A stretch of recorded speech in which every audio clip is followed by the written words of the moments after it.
kembali satu tekanan inflasi yang sekarang ini mesti tetap diwaspadai. Bahkan kita kalau kita lihat juga Bu Sri Mulyani sendiri Menteri Keuangan kita seringkali juga mengingatkan kita ya tentang tekanan inflasi yang cukup tinggi ini. Berbagai cara memang coba dilakukan untuk mengatasinya.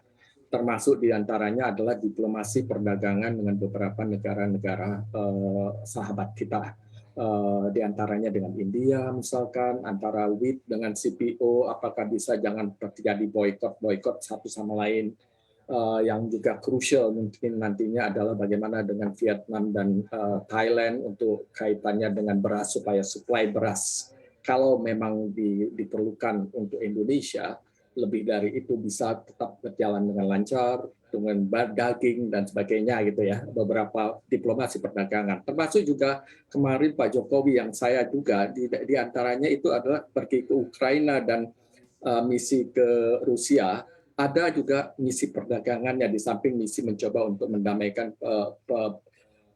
perdamaian ya, misi perdamaian di dunianya sendiri. Tetapi ada beberapa hal yang memang masuk untuk G20 diantaranya supaya mereka bisa mau tetap datang. Tapi pada dasarnya semuanya ini untuk menunjukkan beberapa hal yang dibutuhkan untuk menjaga satu tekanan inflasi.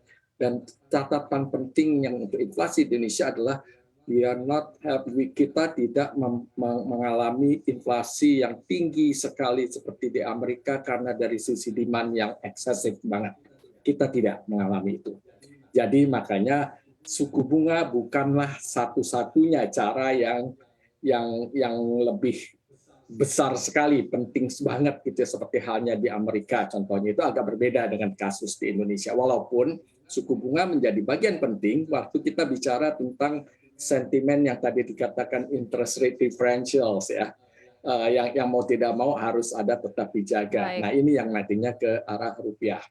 Seperti itu kelihatan tekanan di mana namanya di fiskal sendiri memang itu yang masih terus coba diwaspadai dan mudah-mudahan aja situasi komoditasnya menjadi lebih baik ya. Baik, kita akan beralih Walaupun lagi ke resesi Pak mengancam. Branko. Pak Branko, kalau Anda sependapat kalau suku bunga ini bukan satu-satunya cara juga yang bisa dilakukan oleh regulator, artinya kebijakan fiskal ini juga sama pentingnya?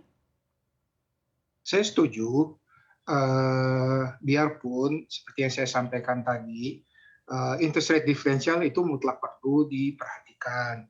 Saya kasih contoh misalnya, oke kita punya short term reference rate ya, BI 7 days reverse repo itu ada di 3,5. Di perbankan untuk TD, time deposit rupiah itu bisa di bawah itu.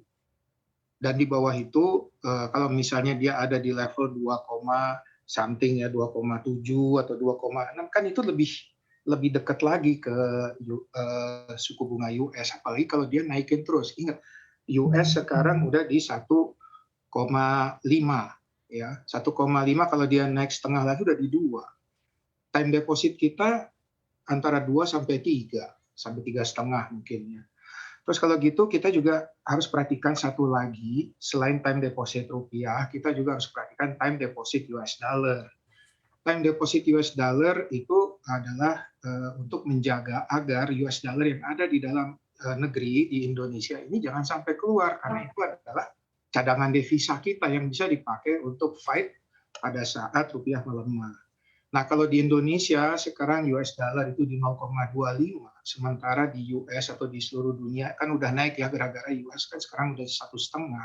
Kalau kita masih di belakang, dia terus bisa tergerus gitu ya, uang capital flight bisa keluar dari Indonesia juga. Jadi ini yang jangka pendek mesti diperhatikan juga, karena ini menyangkut konsumer ya, konsumer ini bisa dengan mudah memindahkan uangnya kemana-mana. Yang jangka panjang kita udah bahas tadi, memang sudah adjust ya, sudah diperhitungkan faktor kenaikan suku bunga Amerika di dalam pricing dari obligasi rupiah kita maupun obligasi dolar. Tapi yang jangka pendek ini juga kalau saya melihat memang harus diperhatikan juga, karena ini Baik, menyangkut flow dari capital. baik.